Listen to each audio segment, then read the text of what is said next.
feature software experts on our show when we talk about technology. So today, while we continue talking about tech, we thought of bringing you an expert voice from the gadget space, an online expert to help you understand which gadgets and why you should be featuring on your list as an entrepreneur. I spoke with Gadget360 earlier. Here's what they had to say.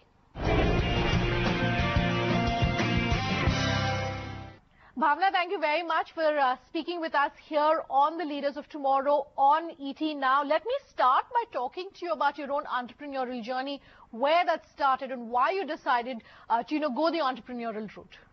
So it has been personally very rewarding. I think being an entrepreneur is a great thing. It brings a lot of meaning to your life. It changes you completely. It really transforms you. And, I did start my own entrepreneurial journey several years ago, I think over 10 years ago, when there was no concept of digital commerce. There was no concept of, any transaction happening online. So this was extremely challenging, when I started that. When I first launched my own, online travel auctions with one of the companies I was associated with. I think, that was extremely, innovative, ahead of its time. And, it really shattered a lot of myths. So I think that really challenged my own beliefs and the ecosystem around me. Because a lot of people really, of course, like anywhere else, there are a lot of naysayers. They feel that, no, it can't be done and it has never been done and, why are we really trying this? But, I think, we did the impossible. I personally found it extremely rewarding for my own self. I learned a lot of things, after I launched this because, people used to think that using a credit card online 10 years ago, right, was a really big deal. Buying a ticket online was something that was never heard of. So, we practically did all of that and very successfully. And after that, when I had the chance to co-found Yatra, that was an amazing roller coaster journey.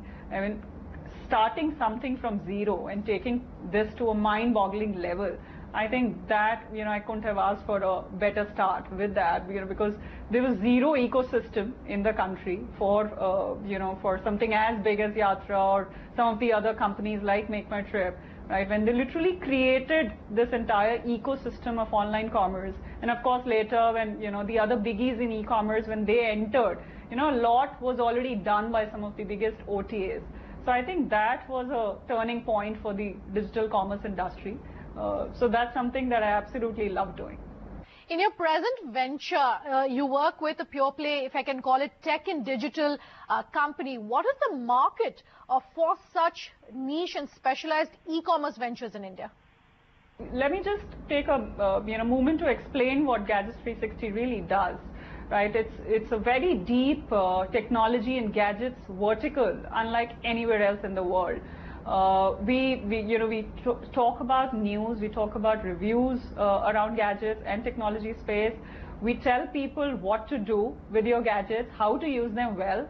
We tell people, why to use them, where to buy it from. We really care for your users because there is no other vertical that has married the concept of content, community, and commerce. Either people are either people are running content companies or they're running commerce companies, especially in the gadgets vertical. But there's no other vertical which is as deep as what we have accomplished in last 1 year. And it is the largest gadgets vertical in the country right now, where you can, we also do a lot of price comparison. So either, you can find out what to do with your gadgets, or you can talk about it with the leading, influencers, with the leading experts around gadget space, or you can even buy. We also sell gadgets. But one thing that really differentiates us, Sunanda, is that unlike other e-commerce companies, we don't really push products to the users saying that, only buy it from us. Because of the price comparison that we have built, we tell people that, you have the best deals available in front of you. So either buy it from us or buy it through other partners, wherever you get the best deal. So we don't really differentiate amongst users. And where we've created this ecosystem where we service every single need of the consumer. Unlike, saying that there is a fit out that, either you read about it or you transact. Here you can do everything. around gadgets.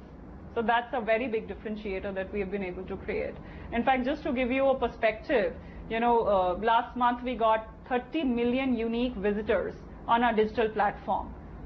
People simply came to find out, what are the latest gadgets that have come in and where to buy and what to buy. So, that's a very, very, large number of gadget-loving audience that we cater to. You're also a mentor as far as digital startups go. Can you, for the sake of our viewers, list what, in your opinion, should and must be the top 5 do's and don'ts for digital startups? So I think, especially now, I think it's a great time to be an entrepreneur, and that too in the digital economy. Number one thing that one really needs to look for is the sustainability of the business idea that you have. A lot of times entrepreneurs feel very passionate and they feel that whatever they're working on, is absolutely worth it and will scale.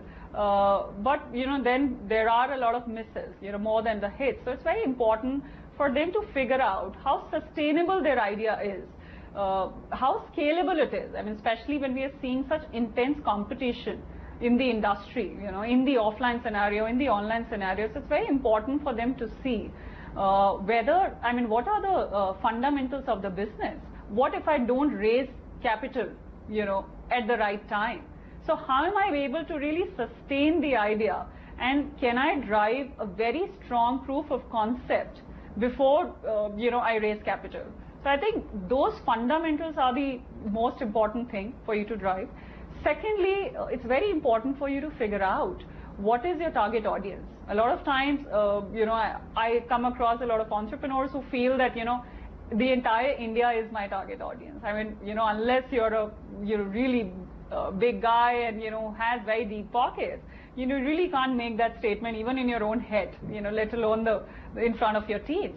So it's very important for you to segment your market well, because in the beginning there's a very limited capital and most importantly limited bandwidth. So it is very important for you to see who is my target audience and how I can, really go behind them. Because if you've figured out that these are the set of my consumers, these are my target audience, these are my potential early adopters, only then you can channelize your time, your capital and your bandwidth well and say that let me only go after these early adopters for my business. As part of mentoring such digital startups, do you also help them work through what profitable ideas are? What defines a profitable idea versus another? And how do you encourage startups to really find those ideas which you think can go to market? What's hygiene is what I'm trying to understand. So in terms of hygiene, as I just mentioned, it's very important for you to see that depending on the size of the business that I'm catering to, how much is the scalability that's possible without the capital, that I intend raising in the near future and after I've raised the capital. Because these are two separate set of equations that happen when you raise capital. For example, today I may feel on an Excel sheet, right, the business may look good. On an Excel sheet, the business may look like that, I'll be able to turn this profitable. But when you really go down to the grassroots level and when you start driving this, there's an intense ecosystem. There's a literally cutthroat competition for certain segments, certain industry niches that have come up, right? I mean, there are players that have deeper pockets. While you may want to drive a profitable business, you may think that let me turn the business contribution positive. Let me start off by saying that, okay, let me at least start covering. I mean, if I were to talk about e-commerce, let me at least start covering my immediate direct costs, like, like a delivery cost, like the payment gateway cost, so that at least contribution margins are positive. But a lot of times what happens is that, in an effort to do that, we cut a sorry figure by saying that, okay, fine, let me not look for scale, let me go for a low value unit, right, so that my order numbers are more. I mean, we end up changing our strategy compared to what we started out with. So I think it's very important for you to realize that if you don't have capital for next 2 years, how am I going to turn this business profitable? How are my unit economics working?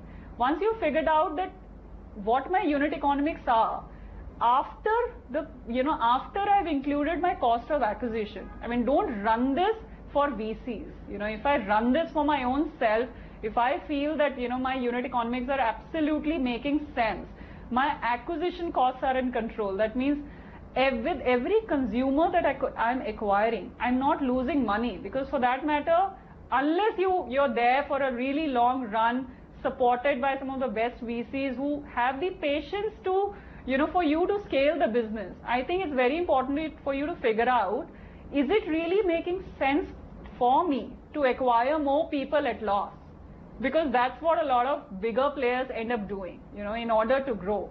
All right, Bhawna, thank you very much for speaking with us here on ETNOW. Let's take a break. When we come back, we're featuring two companies tonight on our Bright Sparks segment, Beautiful Destinations and Achilles Heel.